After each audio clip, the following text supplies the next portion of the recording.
20 tahun pun tidak terlambat untuk belajar firman. Hari ini kita akan diajari, mari kita buka sama-sama di Ayub pasal yang pertama, ayat 1 sampai 5, 8 sampai 10. Saya bacakan dulu, kesalehan Ayub dicoba ini ceritanya. Ada seorang laki-laki di tanah Uz bernama Ayub, orang itu saleh dan jujur. Ia takut akan Allah dan menjauhi kejahatan. Ia mendapat 7 anak laki-laki dan 3 anak perempuan. Ia memiliki 7.000 ekor kambing domba, 3.000 ekor unta, 500 pasang lembu, 500 keledai betina dan budak-budak dalam jumlah yang sangat besar, sehingga orang itu adalah yang terkaya dari semua orang di sebelah timur. Anak-anaknya yang lelaki biasa mengadakan pesta di rumah mereka, masing-masing menurut giliran, dan ketiga saudara perempuan mereka diundang untuk makan dan minum bersama-sama mereka. Setiap kali apabila hari-hari pesta telah berlalu, Ayub memanggil mereka dan menguduskan mereka. Keesokan harinya pagi-pagi bangunlah Ayub, lalu mempersembahkan korban bakaran sebanyak jumlah mereka sekalian, sebab pikirnya, mungkin anak-anakku sudah berbuat dosa dan telah mengutuki Allah di dalam hati. Demikianlah dilakukan Ayub senantiasa, ayat 8 sampai 10. Lalu Ayub mengambil sekeping beling untuk menggaruk-garuk badannya sambil duduk di tengah-tengah abu. Maka berkatalah istrinya kepadanya, masih bertekunkah engkau dalam kesalehanmu? Kutukilah Allahmu dan matilah. Tetapi jawab Ayub kepadanya, engkau berbicara seperti perempuan gila. Apakah kita mau menerima yang baik dari Allah, tapi tidak mau menerima yang buruk? Dalam kesemuanya itu Ayub tidak berbuat dosa dengan bibirnya. Kita tahu cerita Ayub. Jaga-jaga kalau ada di sini yang kurang paham Alkitab. Ayub ini adalah seorang yang takut akan Allah di perjanjian lama dan dia dicobai dengan berat. Sudah, semua pencobaanmu ada padanya. Mungkin pria yang paling sengsara setelah Yesus Kristus di kayu salib itu Ayub kali. Sengsara batinnya, udah jangan bilang, anak-anaknya mati semua dalam sehari. Sehari loh. Istrinya kayak begitu. Jangan mengeluhlah, mengeluhkan tentang istrimu, atau mengeluhkan tentang suamimu, belum sampai pada taraf di mana mereka mengutukimu, suruh mati. Ayub itu mengalami penderitaan badani yang luar biasa, sampai beling pun digaruk-garukkan ke badannya. Dia mengalami penyakit, semua penyakit yang tidak tersembuhkan itu ada padanya, cuman dia belum mati aja. Nah Ayub ini punya keluarga. Nah saya ingin Anda fokus pada orang ini tentang bagaimana dia itu menggiring keluarganya kepada Tuhan. Bagaimana dia membimbing mereka, bagaimana dia menjadi imam, menjadi teladan. Bahkan di masa-masa tersulit dalam hidupnya. Saya tunjukkan seorang pria di dalam Alkitab yang sangat takut akan Allah. A family man. Mari kita sekarang selidiki ayat per ayat. Apa yang kita bisa temukan rema-rema untuk keluarga kita. Jangan lupa, judul khotbah ini adalah benang merahnya, silver liningnya adalah ini. Imam namanya Papa dan Mama. Papa dan Mama itu adalah imam terbaik bagi keluarga. Mari sekarang kita lihat ayat pertama. Ada seorang laki-laki di tanah Uz bernama Ayub, berhenti. Saya kasih informasi bahwa Ayub ini yang nulis ya, Ayub sendiri ini autobiografi. Bedanya apa biografi dan autobiografi? Biografi itu orang nulis tentang hidup orang lain. Tapi autobiografi adalah orang yang menulis tentang hidupnya. Kecuali Anda punya pesan khusus, jangan tulis autobiografi. Biarkan hidupmu bersinar terang di dalam keluargamu dan orang sekelilingmu 5 roti 2 ikan atau 7 orang di sekitar Anda. Tapi Ayub punya satu pesan khusus. Dia menulis autobiografi dan itu menjadi firman Allah. Ayub ini, kitab Ayub adalah kitab yang tertua di perjanjian lama. Anda akan kaget bahwa bahkan lebih tua dari kitab Kejadian yang ditulis oleh Musa. Kalau Kejadian di kitab Kejadian itu paling tua, wong itu adalah awal mula cikal bakal dunia. Tetapi yang menulis Kejadian, Keluaran, Imamat, Bilangan, Ulangan itu Nabi Musa. Musa itu kan setelah Abraham, ya itu kan masih nanti. Ayub ini adalah kitab tertua, kemungkinan terbesar dia hidup di zaman sebelum Abraham hidup. Kemungkinan terbesar. Atau kalau enggak ya kurang lebih di zaman itu. Dan dia bukan orang Israel. Jadi Allah Israel itu besar di luar tembok Israel. Ini bukan bicara tentang Allah kebangsaan. Tuhan yang kita sembah itu Allah semesta alam. Dia sudah ada dari dahulu, sekarang sampai selama-lamanya. Yesus Kristus itu bukan Tuhannya orang bule, white man religion. Bahkan di dalam kebudayaan Tionghoa pun, sebelum ada penyembahan-penyembahan asing masuk, semua praktek-praktek yang tidak sama dengan nurani orang yang cari Allah yang hidup. Bahkan zaman-zaman dulu sebelum ada penyembahan berhala, orang hanya menyebut Tuhan itu Tian, atas. Allah. Tuhan itu adalah Allahnya semesta. Yesus Kristus itu bukan juru selamat sebagian. Dari ayat ini kita baca, kita mengerti bahwa Tuhan itu ada dan Tuhan itu menuntut pertanggungjawaban setiap manusia yang hidup di dunia. Nggak peduli ras, bahasa, bangsa, Tuhan taruh nurani bersih di dalam setiap manusia. Tapi memang kita lahir dalam dosa, kita nggak bisa bersih sendiri, kita butuh juru selamat Mesias, Yesus Kristus, untuk membuat kita bisa memulai hubungan yang benar, baik dan benar dengan Allah semesta alam. Ya, sedikit saya kasih tambahan bahwa Tuhan itu ada di mana-mana. Enggak hanya di dalam tembok Israel atau di tanah Kanaan. Kitab Ayub adalah kitab non-Israel. Tapi coba lihat, Allah sudah bekerja di dalam hati manusia purbakala. Tian, sorga itu ada. Tapi kita meraba-raba, gimana jalan ke sana? Makanya Yesus turun. Memang Yesus turunnya itu di Israel. Timur, tengah, barat kagak, timur juga bukan. Tengah dia, kiri kanan kena, dia juru selamat seluruh bumi. Memang dia pilih orang Yahudi, entah kenapa perjanjiannya dengan Abraham, keturunanmu nanti akan menjadi berkat bagi bangsa-bangsa. Itu bukan bicara tentang anak cucu Abraham, itu bicara tentang Yesus Kristus, keturunan Abraham. Saya ingin untuk menjelaskan bahwa semua keluarga yang akan mengalami pekerjaan sorga harus bermula dari hubungan dengan Kristus. Peduli amat kalau sana sini latar belakang tradisi beda-beda, tetap harus semuanya kembali ke firman. Sebelum bumi ini terpecah belah bahasanya di Menara Babel yang terkutuk itu, mereka bahasanya cuma satu. Allah itu adalah permulaan kehidupan keluarga yang bahagia. Semua harus kembali ke Tuhan. Kalau kita mau sungguh-sungguh punya happy family, kalau kita mau punya keluarga yang diberkati, everything must start and begin with Christ. Dengan Kristus. Ya. Apa yang kita mau ajarkan ke anak-anak kita paling semuanya hanyalah sesuatu yang duniawi.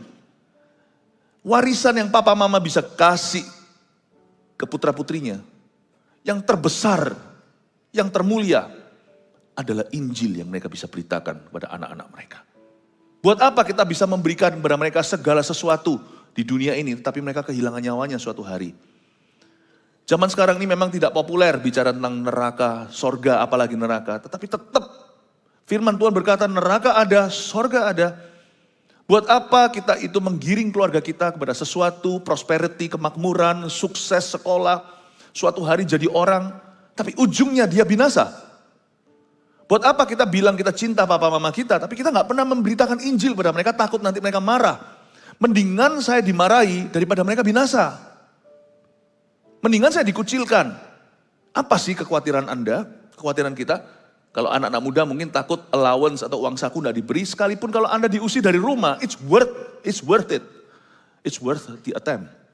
Tetap perlu kita belanin. Karena orang tua tidak bisa kita tolak ukur dari allowance yang mereka beri atau uang saku yang mereka berikan.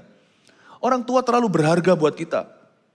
Banyak orang mengatakan bahwa kekristenan itu, nanti kalau jadi orang Kristen, kita enggak sama orang tua. Jangan salah, justru orang Kristen lah yang mengasihi orang tuanya. Sampai pada taraf ingin menyelamatkan mereka secara kekal. Agama yang paling yang paling berbakti sama ortu, itu Christianity. Karena kita peduli sampai ke hidup kekal mereka. Buat apalah? Mungkin yang kita takutkan bukan uang. Mungkin kita sendiri sekarang juga lebih sukses daripada orang tua kita. Mungkin yang kita takutkan adalah mereka marah sama kita. Nanti mereka tersinggung sama kita. Kenapa sih takut banget ditolak? Mendingan saya ditolak papa mama saya daripada papa mama saya ditolak Tuhan. Kenapa saya takut untuk memberitakan Injil kepada mereka? Tentunya jangan semerta-merta langsung beritakan. Doa dulu, hati itu harus digemburkan karena ada setan. Tapi saya ingin untuk menjelaskan pada Anda, kalimat ini luar biasa. Ada seorang laki-laki di tanah Uz bernama Ayub. Ya. Orang itu saleh dan jujur, ia takut akan Allah. Dan ia menjauhi kejahatan. Everything must begin with God.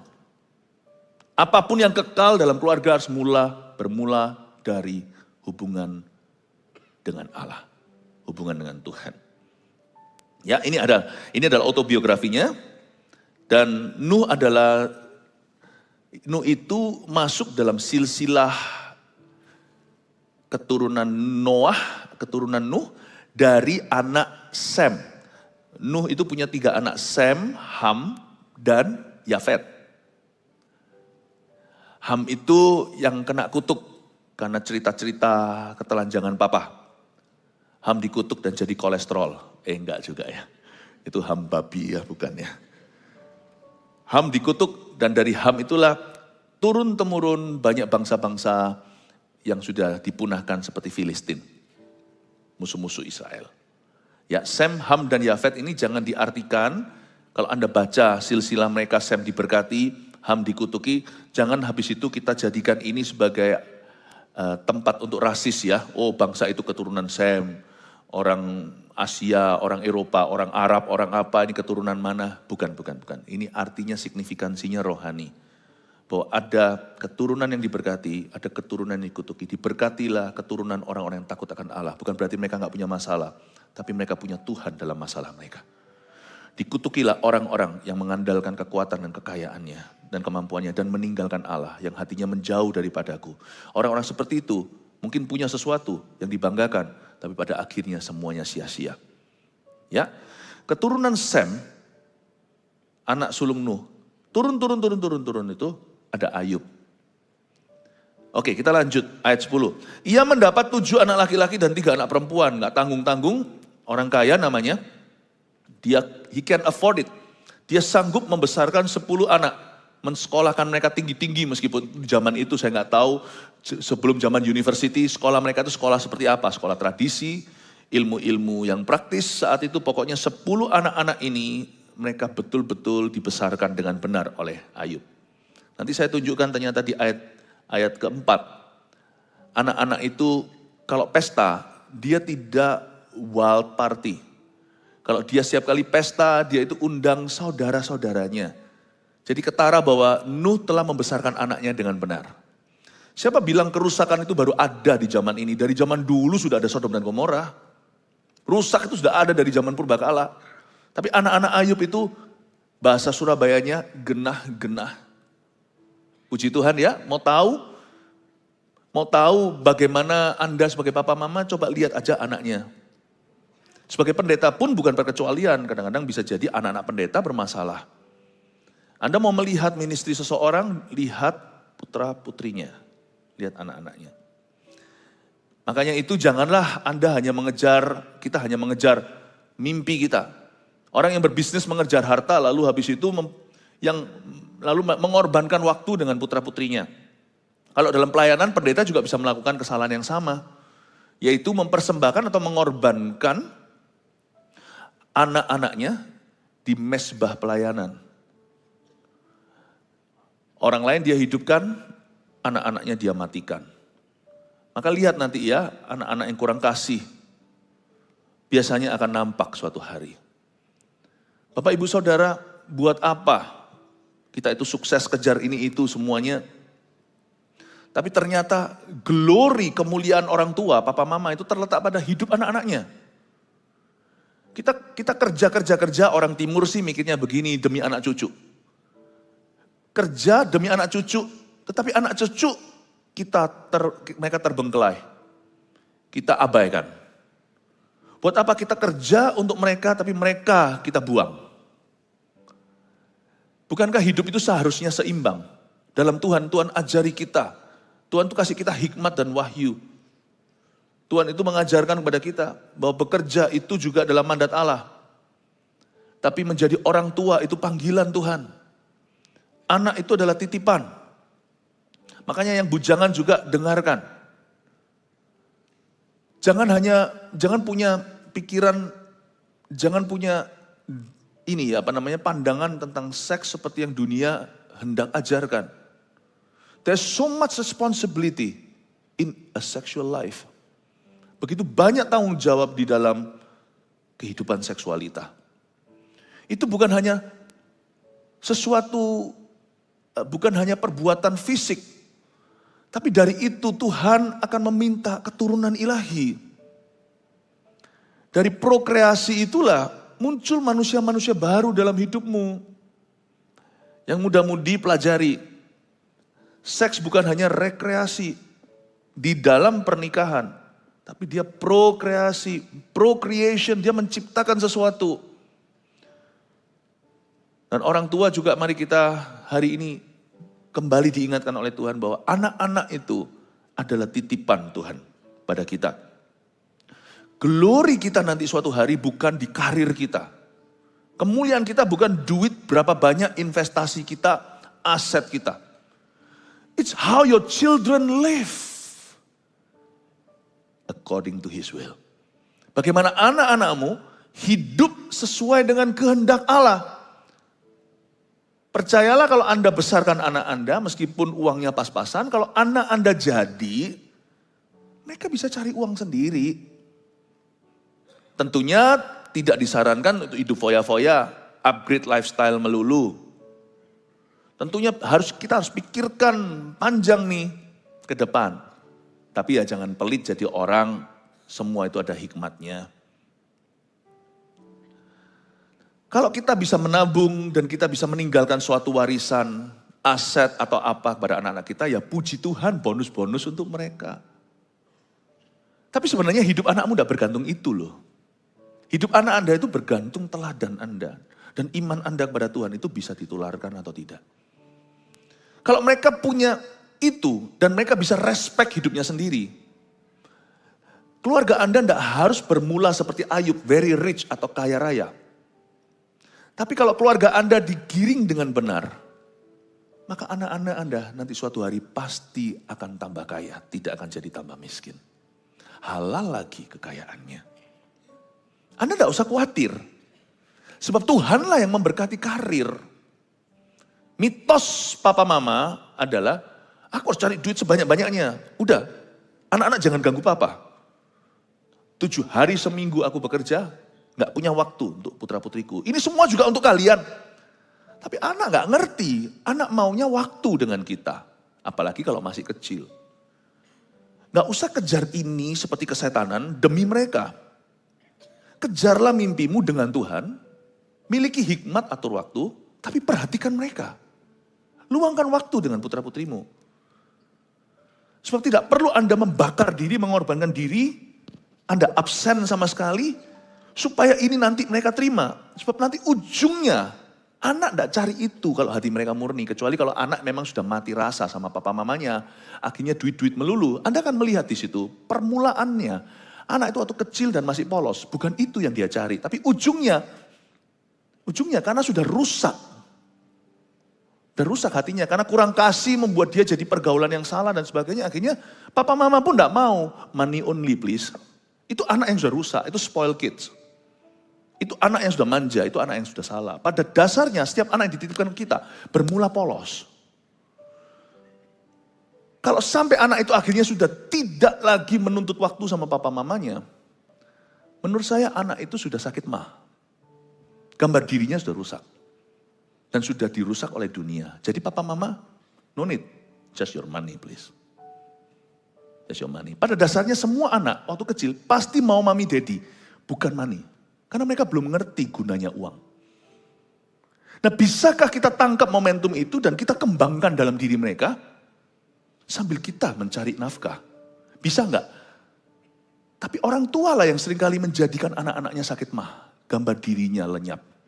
Sudah tidak ngerti tentang hubungan. Biasanya anak seperti itu nanti, sekalipun berhasil karirnya, dia selalu gagal dalam hubungan. Karena dia tidak punya patron dan papa mamanya tidak menjadi pengajar yang benar dalam hidupnya. Teladan dia tidak punya dan sudah terlanjur salah kaprah. Saya ngomong gini, tidak ingin menjadi seorang downer, orang yang membuat Anda jadi, pesimis. Tidak. Ini adalah fakta. Tapi selalu dalam Tuhan ada jalan. Namanya Yesus sendiri berkata, akulah jalan. Selalu dalam Kristus ada jalan. Jangan pernah putus asa. Everything, anything, apapun di dalam Tuhan selalu bisa di reverse. Selalu bisa dibalikkan trennya. Tuhan itu memberkati ketaatan. Tuhan itu memberkati iman.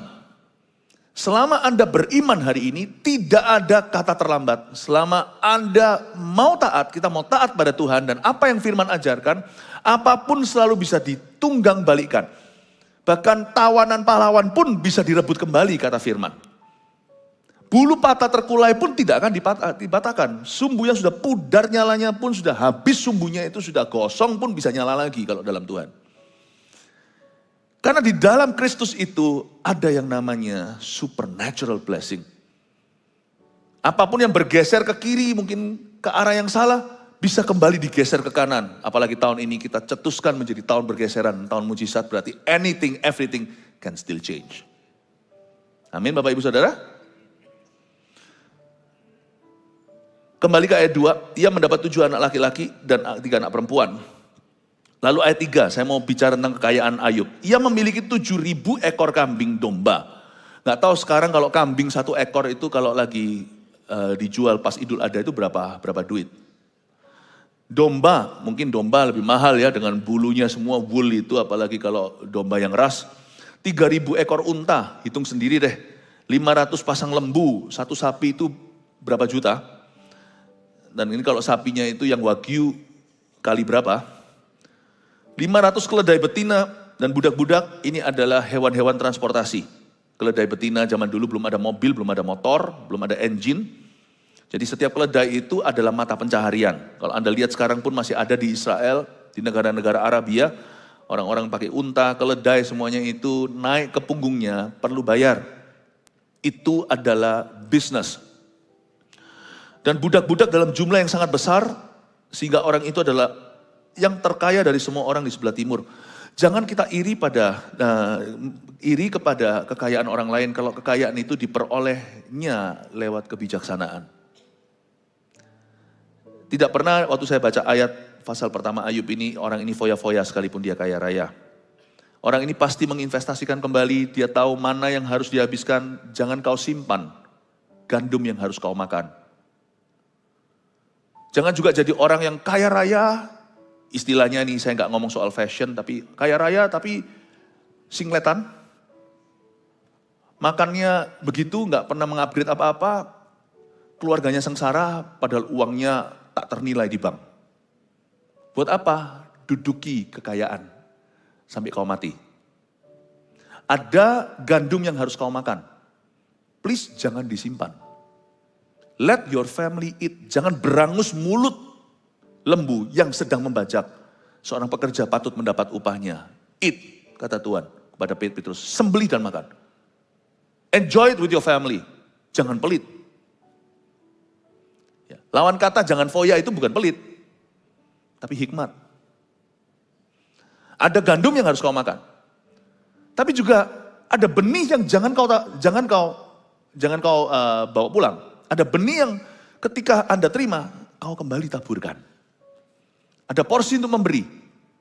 Ada porsi yang kau tabung dan kau investasikan. Apakah dalam aset atau kita investasikan kembali ke bisnis? Kesalahan orang-orang kuno biasanya adalah semua balik ke bisnis, keluarga dibuat starvation atau kelaparan. Karena dia mengejar supaya bisnisnya jadi besar. Tidak dengan cara gitu, mengejar berkat. Dengan susah payah mengikutinya, apalagi kau buat orang lain susah. Ya. Ada porsinya untuk memberi. Itu bukan untuk bisnis, bukan untuk keluargamu. Itu sesuatu yang kita taburkan kembali. Ada gandum. Yang Tuhan taruh di tanganmu bukan untuk kau makan, tapi kau taburkan. Bukankah Tuhan yang menyediakan benih bagi penabur, kata firman Tuhan? Tapi ada benih yang jangan kau taburkan, kau makan. Saya percaya, meskipun tidak ditulis begini, mungkin pikiran saya jauh, atau saya baca gini, itu saya pikirannya kok bisa ya? Orang ini punya 7.000 ekor kambing domba. Kalau saya ada kalkulator dan saya tahu harga pasar, tak hitung tuh. Domba berapa satu biji? Itu buat wool terus itu. Ini kan supplier tekstil. Saya pernah lihat waktu saya ke New Zealand dulu, puluhan tahun lalu, ngajak anak saya masih kecil jalan-jalan. Mereka membuat wool dari domba itu bisa nurut gitu, diam aja, diambil kulit bulunya. Wah itu pasti mahal itu. Saya mikir-mikir Ayub ini gimana ya, dia itu menghandle business affair-nya dia. Urusan-urusan bisnisnya. Saya rasa orang ini bijaksana. Kalau Alkitab mengatakan orang itu saleh dan jujur. Jujur tidak sama dengan bodoh. Ya. Tuhan tidak berkata dia itu polos. Dia itu jujur. Itu etika. Itu karakter. Tapi karakternya itu berdasar takut akan Allah. Ia takut akan Allah dan dia menjauhi kejahatan. To fear the Lord is to flee all evil. Takut akan Allah itu menjauhi kejahatan. Dari situlah permulaan hikmat dan wahyu. Bukankah hikmat bermula dari takut akan Tuhan? Segala pengetahuan. Orang itu saleh dan jujur. Makanya orang suka kerja sama-sama dia. Dia bukan tipe orang yang ciak uang orang lain. Dia orang yang kalau dalam bisnis selalu memikirkan win-win. Apa yang aku mau kamu untung, aku juga mau untung. Aku gak mau untung sendiri. Kalau aku untung sendiri lama-lama aku lonely. Aku juga mau kamu untung supaya kita langgeng sampai akhirnya. Supaya nanti kita gak perlu gonta-ganti partner lagi. Gonta-ganti kongsian. Orang ini cengli sekali bahasa Hokian. Orang yang sangat-sangat mudah untuk diajak kerjasama. Ya. Orang itu saleh dan jujur. Semua orang cari dia mungkin. Apa-apa cari dia. Kalau saya lihat di sini di ayat 3. Dia punya industri itu macam-macam. Yang dari woolnya, yang dari transportasi ada, yang dari macam-macam nih. Saya ingin sekali untuk Anda tidak anti dengan yang namanya prosperity. Saya tidak percaya prosperity gospel, Injil kemakmuran, bahwa ikut Tuhan itu dapat ini. Oh enggak ya. Ikut Tuhan itu ada suka dukanya. Meskipun kadang sukar, menderita dalam dunia, saya mau iring Yesus sampai selama-lamanya. Ikut Tuhan pasti selalu sembuh? Enggak tentu. Ikut Tuhan pasti selalu kaya? Enggak tentu. Banyak anak-anak Tuhan yang sungguh-sungguh ya pas-pasan. Cuman kita jangan jadi orang yang sirik, silau dengan berkat orang lain. Saya ingin tunjukkan bahwa kalau kita handle our business matters well, berkat itu ada. Dan selalu ada isan yo isan kau. Ada gunung, selalu ada gunung lain lebih tinggi. Hai Bromo, jangan kau iri sama Semeru. Be happy.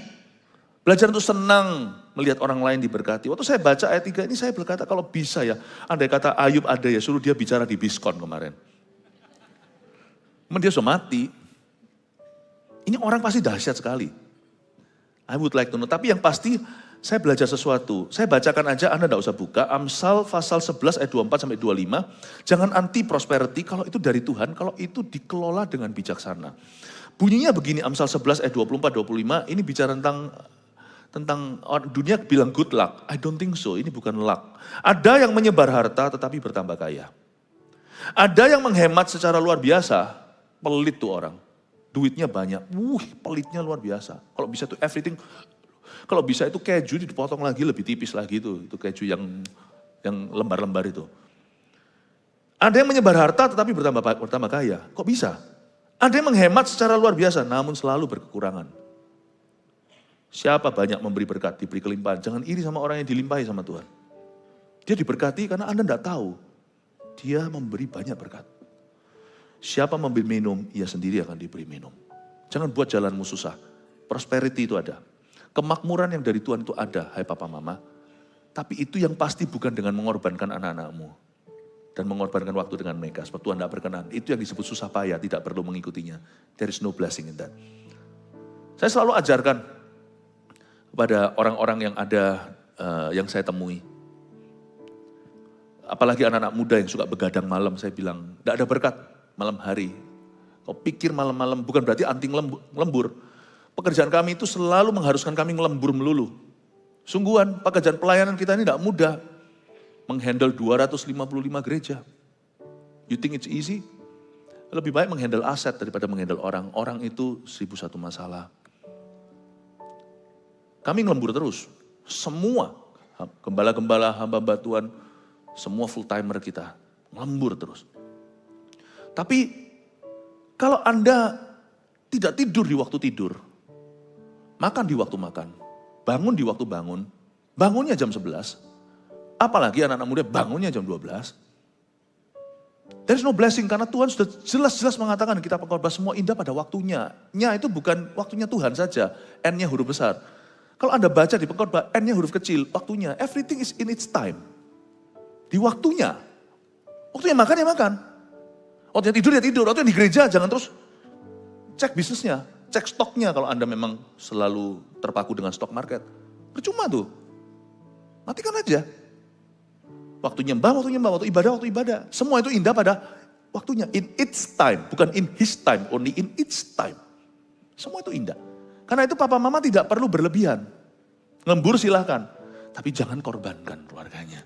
Karena Anda imam. Ya, lanjutkan sedikit sekarang di ayat yang keempat. Anak-anaknya yang laki-laki biasa mengadakan pesta di rumah mereka masing-masing menurut giliran. Dan ketiga saudaranya perempuan mereka diundang untuk makan dan minum bersama-sama dengan mereka. Ini bukan wild party, ini bukan party-party yang apa namanya wild itu apa? Yang liar. Zaman sekarang ya, kalau memang ada keluarga-keluarga yang berduit, anak perempuannya mau di Sweet 17-in silahkan, tapi saya kasih pesan, hati-hati dengan after party ya. After party-nya kalau sudah DJ-nya keluar, lampunya.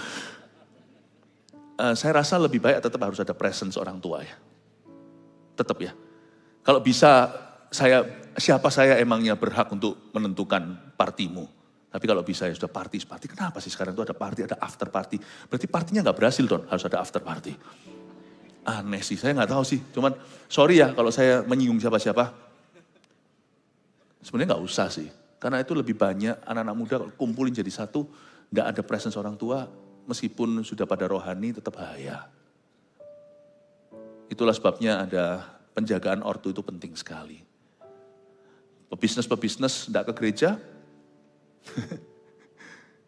kau kehilangan imamat lah, udah gitu aja. Silakan, bisa berhasil kok. Anda tidak butuh gereja untuk bisa sukses bisnis. Go ahead. Tapi untuk sukses hidupmu, you need the church. Ini bukan after party itu, sebab pada waktu dia sama-sama anak-anak laki-lakinya itu ngadakan pesta. Mereka itu undang saudara perempuannya. Kalau cece memengnya, mbaknya itu ikut, nggak fun. Dia mau rusak, mau mabuk nanti diberitahukan papa mamanya. Kalau dia mau meneguh alkohol tanpa batas, pasti papa tahu. Ayub ini suatu figur yang diteladani dan disegani oleh anak-anaknya. Jadi kalau laki-lakinya cowok biasanya kan lebih berani, rusak-rusakan gitu. Kalau ngajak adik-adik perempuannya untuk ikut datang, papa kan pasti akan diberitahukan. Jadi ini pasti bukan pesta-pesta begituan.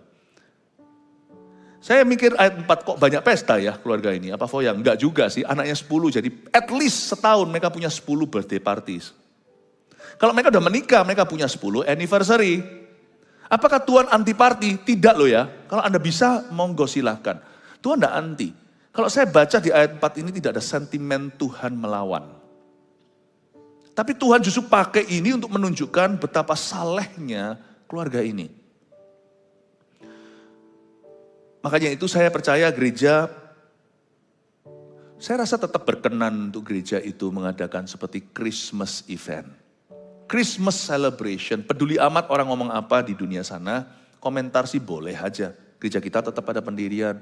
God is not against Christmas, seperti Christmas events, Christmas parties, Christmas kalau andai kata Ayu tinggal di perjanjian baru, dia pasti dengan anak-anaknya itu adakan Christmas celebration keluarga mereka.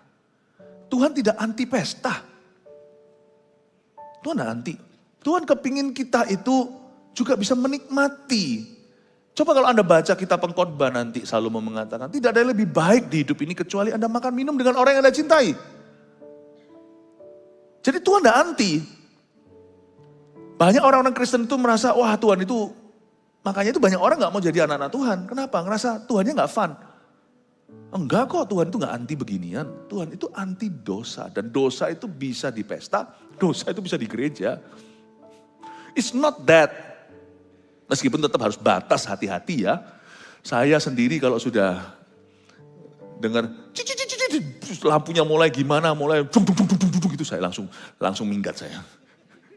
Saya udah langsung minggat. Ada batasnya, tapi tetap jangan kita kira bahwa dosa itu hanya bisa ada di pesta. Di gereja juga bisa. Makanya di gereja itu terus ada yang namanya penyucian lewat firman. Terus seperti ini, Anda dibasuh. Terus dikasih kebenaran. Ayat 5. Setiap kali apabila hari-hari pesta telah berlalu. Nah ini kuncinya. Ayub memanggil mereka. Kalau Ayub gak datang nih, bayangin 10 ulang tahun, 10 anniversary. Belum lagi nanti ini itu, aduh itu bisa puluhan. Ayub gak bisa datang semuanya lah, Ayub orang sibuk kan. Dia harus urusi semua manajer dan direkturnya. Lalu ketika hari-hari pesta telah berlalu, Ayub memanggil mereka dan menguduskan mereka. Betapa indahnya, menguduskan mereka. Keesokan harinya pagi-pagi bangunlah Ayub, lalu mempersembahkan korban bakaran sebanyak jumlah mereka. Sekalian sebab pikirnya, mungkin anak-anakku sudah berbuat dosa dan telah mengutuki Allah di dalam hati. Demikianlah dilakukan Ayub selama-lamanya. Saya ingin di ayat 5 ini saya jabarkan, tapi mulai dengan kalimat mungkin anak-anakku, ayat 5b, mungkin anak-anakku sudah berbuat dosa. Mungkin loh ya, gak pasti. Dan mungkin anak-anakku telah mengutuki Allah di dalam hati. Mengutuki Allah itu gak perlu dengan kalimat aku kutuki Tuhan, gak perlu. Mungkin dengan tindakan-tindakannya yang kurang memuliakan Tuhan. Mungkin dia menyombongkan diri bisa saja. Oh lihat ini aku beli apa. Mungkin gitu ya. Dengan cara begitu dia tidak memberkati Tuhan. Ayub itu berjaga-jaga. Mungkin anakku berdosa. Saya pelajari sesuatu bahwa godly parenting atau orang tua yang takut akan Allah itu akan berkecimpung di dalam arena mungkin dalam hidup anak-anaknya. Jadi kalau di area yang pasti aja Anda goyah.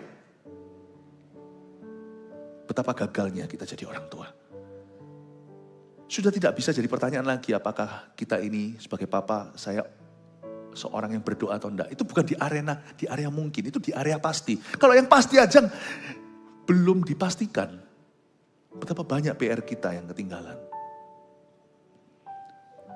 Orang tua yang masih punya simpanan selingkuhan misalnya, itu sudah bukan lagi di area mungkin. Itu seharusnya sudah di area kepastian. Anak-anak Anda tidak boleh ada rasa curiga. Bukan karena Anda tutup-tutupi, tapi memang gak boleh eksis itu di dalam keluargamu. Apa yang pasti sudah terkunci, gak perlu dipertanyakan lagi, itu bukan di area mungkin. Di area mungkin tuh gini loh, standarnya very high, sangat tinggi. Apakah hari ini aku sudah, mungkin ada sesuatu yang belum ajarkan ke anak saya ya. Tentang karirnya suatu hari, anakku sekarang SMA. Di area mungkin. Di area fondasi, sudah mari, udah selesai tuh. Udah beres. Gak perlu lagi ragu, gak perlu lagi bimbang. Ayub itu parentingnya tidak di area yang sudah dipastikan. Yang itu sudah dijalankan. Anda tidak perlu lagi mempertanyakan, tapi di area mungkin. Mungkinkah anakku berdosa? Mungkin ada sesuatu yang lagi, hal lain yang masih missing dalam diri anakku. Nah, dia masuk hadirat Allah untuk area mungkin itu dan kata Tuhan, show me tentang anakku ini. Mungkin anakku jatuh cinta, tapi dia belum beritahu aku siapa crush terakhirnya. Tuhan, sertai aku, nanti saya akan ajak anak saya bicara. Kok saya melihat dia HP-an terus. Nah, kamu HP-an sama siapa sih? Oh enggak Pak, enggak. Ya enggak apa-apa. Di area mungkin itu dia usahakan. Kamu senang sama orang? Iya Pak. Siapa? Siapa? Ini. Oh iya, cantik enggak? Papa lihat. Di area mungkin. Bukan lagi di area yang pasti. Area pasti, bahasa Ibrani, wis mari. It's done, it's finished. Selesai. Bayangin, Pekerjaan kan juga sama dalam bisnis. Kalau SOP sudah SOP, standar semuanya prosedural. Anda harus mikirkan dari area mungkin, marketnya di luar sana, potensinya. Potensi anak Anda itu di area mungkin. Temukan itu, doakan itu, ajak bicara tuh. Dia berkata, mungkin anak-anakku sudah berbuat dosa. Demikianlah dilakukan Ayub senantiasa. Ada 3 hal yang dia lakukan. Pertama, Ayub memanggil mereka di ayat 5a. Lalu ia menguduskan mereka. Kemudian dia mempersembahkan korban bakaran. Ya, ada 3 hal. Catat dulu yang pertama, ada 3 hal yang Ayub lakukan 3 hal ini secara konsisten di dalam keluarganya. Dia lakukan 3 hal. Demikianlah dilakukan Ayub senantiasa ayat 5 kalimat terakhir. Lalu saya tarik ke atas ayat 5a. Ayub memanggil mereka, menguduskan mereka dan mempersembahkan korban bakaran sebanyak jumlah mereka. Coba katakan Ayub memanggil mereka. Katakan nomor 2, Ayub menguduskan mereka. 3, mempersembahkan korban bakaran sebanyak jumlah anaknya. Amin ya. Pertama, imam namanya papa mama, yang namanya imam harus luangkan waktu sama anaknya. Meluangkan waktu kualitas nomor 1. Saya itu masih terus juggling, terus terang saya confess. Waktu saya untuk berkhotbah itu sendiri persiapan yang luar biasa. Waktu saya dengan anak mulai besar, orang tua saya itu harus bisa juggle waktu. Harus bisa juggling waktu. Lalu belum lagi untuk urusan-urusan yang lainnya. Lalu dengan anak-anak rohani, menurut saya hari-hari ini saya diingatkan Roh Kudus, saya perlu tingkatkan waktu saya bukan dengan anak-anak kandung saya, tapi juga dengan anak-anak rohani saya. Bukan hanya dengan anak kandung saya saja. Saya tiba-tiba tuh on the way kemarin waktu saya terbang, saya baru pulang dari luar negeri kemarin, saya di dalam pesawat itu saya mulai doakan, Tuhan gerakkan, saya doakan satu-satu gembala-gembala regional. I pray for them one by one. Karena mereka tidak ketemu sama saya, mereka ada di luar pulau, luar kota, dan semuanya itu on the move. Kalau departemen-departemen di sini kita ada meeting-meeting secara reguler. Saya lagi mencoba menemukan cara untuk bisa saya lebih ketemu dengan sengaja. Kadang-kadang itu karena percaya ya, hati itu percaya ya. Sebagai bapak rohani pun bukan hanya sebagai papa buat keluarga saya. Kadang-kadang karena saya percaya saya sudah tidak mikiri. Tapi tiba-tiba hati saya itu bisa merindukan mereka kemarin waktu saya di dalam pesawat. Saya berkata, Tuhan, aku harus atur waktu. Saya sendiri pun belum lulus. Juggling itu banyak, di tangan saya itu banyak jugglingnya itu. Kalau orang yang juggling dengan buah apel, saya itu kebun buah-buahan di sini. Belum lagi yang langsung dadaan minta temu, saya jarang nolak orang kanker gini minta didoakan, mana mungkin saya tolak. Ya, tapi imam, baik itu di gereja maupun di keluarga, mesti meluangkan waktu kualitas. Dan itu kita harus bisa mengejar shadow sendiri, harus bisa mengejar bayangannya sendiri. Dan Ayub ini meluangkan waktu tentunya dengan keluarganya, dengan istri dan dengan anak-anaknya. Tapi dengan istrinya kayaknya bermasalah ya. Sebenarnya enggak loh. Menurut saya Ayub ini cinta istrinya. Dan dia pasti punya hubungan pernikahan yang sehat. Jangan selalu jelek-jelekkan istrinya. Saya juga protes. Izinkan saya sekarang jadi pengacara istrinya sebentar. Saya tunjukkan ayat 8 aja, buka sama saya 8-10. Saya tunjukkan ya. Kalau Anda di posisi istri ini, kalau Anda tidak sampai mengutuk itu Anda hebat sekali. Lalu Ayub mengambil sekeping beling untuk menggaruk-garuk badannya sambil duduk di tengah-tengah abu. Coba bayangkan Anda melihat suami Anda dalam kondisi sekarat kayak gitu. Dan pakai beling garuk gini semua kan darah. Itu kan ngeri. Sambil duduk di tengah-tengah abu. Istrinya lihat suami tercinta begitu. Coba kalau Anda lihat suami Anda sudah gak bisa gitu, udah dibolongi sini semuanya. Tegakah Anda sebagai istri? Bukankah Anda akan berdoa, Tuhan kalau memang kau mau ambillah. Itu bukan berarti bunuh. Maka berkatalah istrinya ayat 9 kepadanya. Masih bertekunkah engkau dalam kesalehanmu? Dia gak tahan. Kutukilah Allahmu dan matilah. Jangan kita besarkan kata kutukilah Allah. Dia gak tahan aja. God, Tuhan mengapa kau beginikan suamiku? Udah Hani, mati. Udah biarin, udah cabut aja selangnya. Aku gak tahan lihat suamiku begini. Jangan lupa loh ya, hari itu 10 anaknya mati. Jadi perempuan, 10 anak dari kandungannya. Anak adopsi aja dicintai, ini dari kandungan sendiri ari-ari. Mati 10-10-nya kena musibah. Lalu dia lihat suaminya gitu. Saya tidak bisa menyalahkan perempuan ini. Tapi dari sini saya terima sesuatu bahwa Ayub imannya lebih kuat dari istrinya. Bukankah seharusnya seorang papa harus spiritually stronger than his wife? Seorang papa harus lebih kuat rohaninya daripada seorang mama. Saya ngomong gini yang perempuan, please jangan marah sama saya ya. Tapi saya rasa Anda setuju kok. Setuju nggak? Ya setuju ya. Yang laki-laki yang bujangan di sini, jangan kau pacari anak orang tanpa kau bangun kerohanianmu dulu. Dan jangan kau langgar kekudusan. Karena suatu hari Andalah defender of holiness in your family. Penjaga kekudusan dalam keluargamu.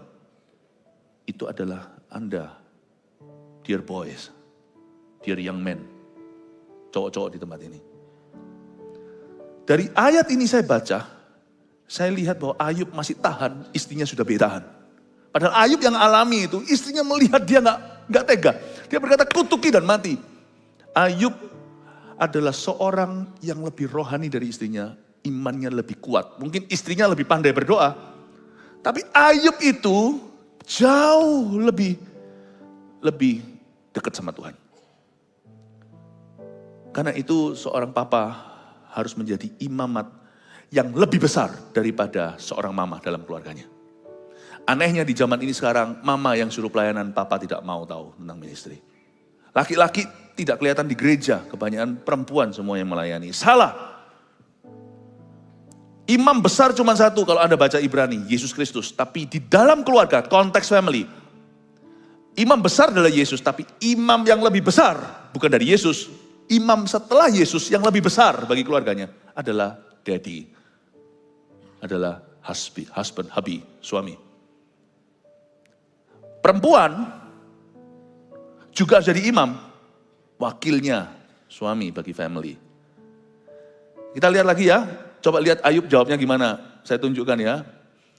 Ngomong soal bertengkar nanti sore saya akan bahas itu hikmat bertengkar nanti ya. Siapa yang suka bertengkar datanglah. Tapi jawab Ayub kepadanya, engkau berbicara seperti perempuan gila. Coba kalimat itu saya bedah. Apakah kita mau menerima yang baik dari Allah tapi tidak mau menerima yang buruk? Dalam kesemuanya itu Ayub tidak berbuat dosa dengan bibirnya. Ini dari kalimat dari semuanya itu, dalam semuanya itu Ayub tidak berbuat dosa. Berarti he was the greater high priest for his family. His wife was the lesser high priest. Ayub adalah imam yang lebih besar bagi keluarganya. Istrinya imam yang lebih kecil. Tetap imam yang luar biasa, tetapi imam yang lebih kecil. Jadi pendoa keluarga itu bukan mama. Papa nomor 1. Sadarkah Anda? Laki-laki di sini harus bangun hidup doamu. Tidak susah kok. Disiplin aja. Anda bisa disiplin nge-gym 2 kali, 3 kali seminggu kok. Demi otot tidak longsor gitu aja. Otot rohanimu, bangun dong tiap hari. Ya, saya coba tunjukkan betapa Ayub mencintai istrinya dan saya rasa dia menjalankan imamatnya dengan benar. Ayat 10, tetapi jawab Ayub kepadanya, engkau berbicara seperti perempuan gila. Coba katakan, enggak usah dikatakan, saya jelaskan. Engkau berbicara seperti perempuan. Jangan ngomong sama orang sebelah kirimu. Engkau berbicara seperti orang perempuan gila. Tidur sofa nanti. Engkau berbicara seperti, dia pakai kata seperti. Dia tidak berkata sama istrinya, kamu perempuan gila. Dia berkata, kamu berbicara seperti perempuan gila. Ayub dalam kesakitan dan amarah, kekecewaan yang luar biasa, tidak membunuh karakter seseorang. Dia hanya menunjukkan perbuatannya. Dia tidak menjadikan itu statusnya. Engkau berbicara seperti orang gila. Bukan kamu gila. Lalu dia pakai kata gila. Gila di sini itu bahasa Inggrisnya atau sebenarnya bahasa aslinya juga foolish, bukan evil. Dia tidak berkata kamu itu setan. Jahat, dia tidak pakai kata evil jahat, dia berkata foolish, kamu itu kilaf. Gila di sini itu kilaf. Kamu bicara kayak orang kilaf. Saya admire. Kalau kita sudah marah kan lupa udah. Kamu udah cerai dan sebagainya. Makanya laki-laki, kalau Anda tidak tahan banting. Kalau Anda pernah dulu mengejar orang lalu tidak mau segalanya, lalu patah hati segalanya itu, kalau sekarang aja broken heart Anda tidak bisa handle. Nanti suatu hari broken home gimana Anda handle?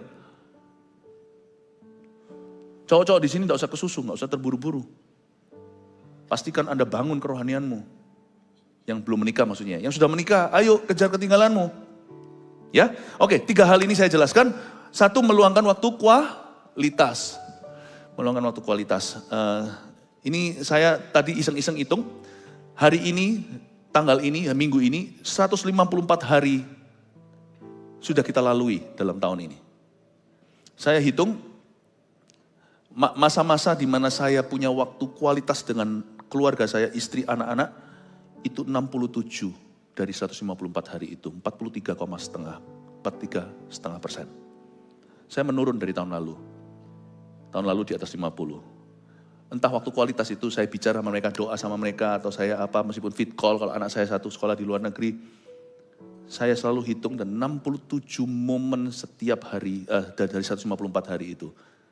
Saya masih, I'm still okay daddy menurut saya sih, 43,5% waktu saya dengan kualitas dengan keluarga saya. Saya masih ingat hari apa, tanggal mana, saya bicara apa sama anak yang mana.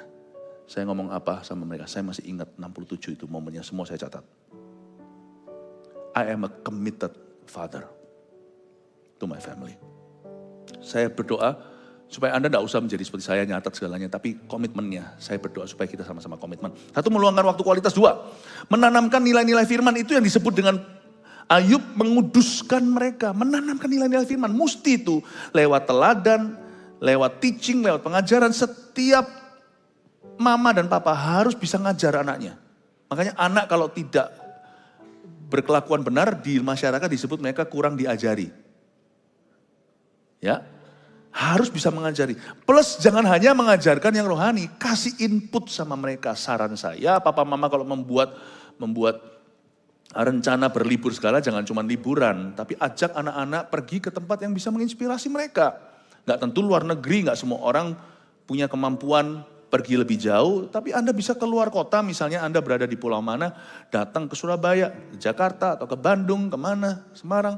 Anda datang, lalu Anda sekalian tur, anak masih SMP, mungkin SMA, turkan aja mereka juga, daripada cuma restoran-restoran, kebun binatang, nanti mereka cuma lihat kasen-kasennya atau melihat, enggak ya, tapi Anda juga ajak mereka tur gitu loh. Papa mama itu perlu jadi imamat, berarti juga jadi pengintai bagi masa depan mereka. Turkan mereka ke universitas. Anakku kan masih SMA. Iya, nggak telat. Supaya mereka punya angan-angan.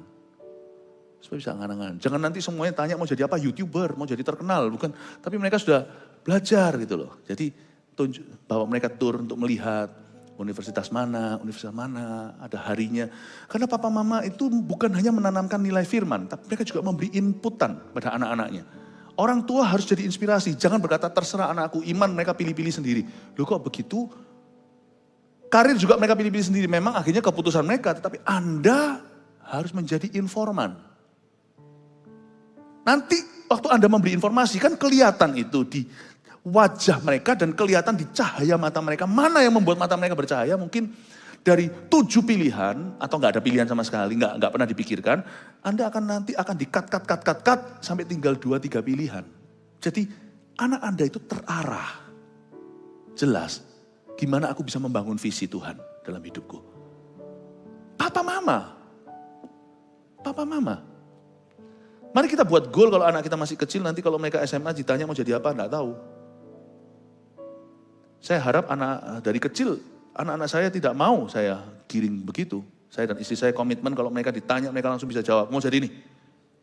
Meskipun nanti jadi apa, terserah Tuhan, saya ngerti. Tapi mereka punya perencanaan. You harus punya planning. Kasih mereka inputan. Orang tua yang tidak speak up dalam kehidupan anak-anaknya, nanti the world will speak up. Dunia akan bicara dan akan menjadi makhluk kebetulan. Circumstances, keadaan yang akan shape atau membentuk mereka. Bukan orang tuanya. Buat apa kalau gitu? Dilahirkan lewat kandungan Anda. Sorry ya mama. Buat apa dibesarkan di dalam pengawasanmu? Hai papa. Kalau bukan Anda dan saya yang mempengaruhi mereka. Buat apa ditaruh di rumah tangga kita kalau terserah? Sedangkan mereka di yatim piatu aja, kalau yatim piatu itu bagus, panti asuhan, akan diarahkan. Kamu mendingan sekolah ini, sekolah yang praktis ini, kamu gak bisa sekolah tinggi, tapi kamu ngambil ini, ilmu yang ini, sekretaris dan sebagainya, nanti kamu bisa kerja di mana-mana. Panti asuhan aja pengaruhi. Ini bukan panti asuhan, ini asuhan orang tua. Imam, jadilah imam. Jangan bolos kerja. Pekerjaan itu ada yang dibayar dengan gaji, ada yang dibayar nanti kemudian oleh masa depan anaknya. Pekerjaan itu namanya jadi mami daddy. 3, mendoakan secara spesifik. Ini saya tidak punya waktu untuk menjelaskan, tapi saya punya guideline-nya for me untuk doakan anak-anak saya. Satu-satu saya doakan. Jodoh pun saya doakan. Satu. Dari sejak di kandungan mamanya. Saya punya guideline-nya. Next time aja ya, tidak hari ini. Tapi Anda temukan formula Anda sendiri mendoakan secara spesifik gimana caranya mendoakan anak-anak Anda. Haleluya, semoga 3 hal ini menjadi berkat besar dalam kehidupan family-mu. Mari kita semuanya bangkit berdiri. Terima kasih Tuhan, terpujilah nama-Mu.